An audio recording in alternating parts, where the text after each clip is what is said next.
I've got this from the January 4th, 1993 Observer. Phil Mushnick of the New York Post had a column mention on 1228 about the Nailz incident. Here's some pro wrestling news you won't read, the Slammers column. The wrestling headliner known as Nailz, real name Kevin Waschultz, was fired by the WWF on December 14th. About the same time, he filed a report with the Green Bay Police stating he pushed WWF President Vince McMahon to the ground after McMahon tried to sexually assault him. Boy, a lot to discuss there, Jim. First of all, what were your impressions of Nailz during his time in the WWF? Nailz was kind of a scary guy. I mean, he had those Billy Jack eyes, I Yes. mean, he was out there, way out there. He had a couple of, I think it was a bailsman, go out and track down people that broke their bail. He had two big, huge Rottweilers. He was a buddy of Boss Man's. I stayed in the car when we went over to visit him. I said, that's all right, brother. It'll be dog food over there, man. But yeah, but I was in Green Bay when that happened. You were? And, yeah, I was in Green Bay when that happened. And Nailz actually grabbed Vince by the throat and took Vince to the floor and had Vince down on the floor. I was in the building. I was right there in the hallway. Sergeant Slaughter is the guy that pulled Nailz off of Vince. And that's why Sarge is always blessed in the WWE. I mean, he was the guy that physically pulled Nailz off of Vince.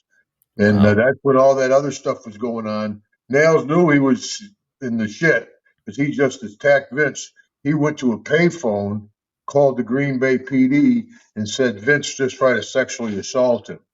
I mean, a huge move on Nailz's part. I mean, kind of a chess game going on there, premeditated.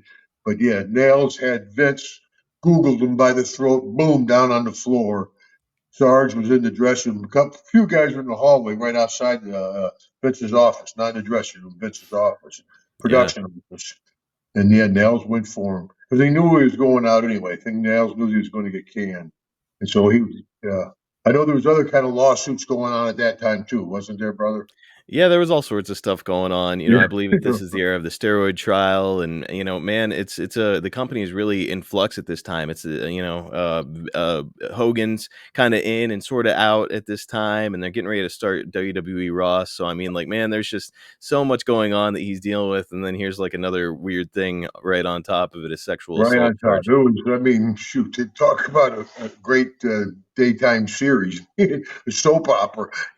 There's so Oh much man. going. That's why I stayed away from that. There was so much shit going on backstage. I mean, I'm like, holy, can I keep up with it? I mean, of course, there's a lot of politics too. Everybody's trying to, that's the old joke, Hogan stop quick, Beefcake break his neck. There's no.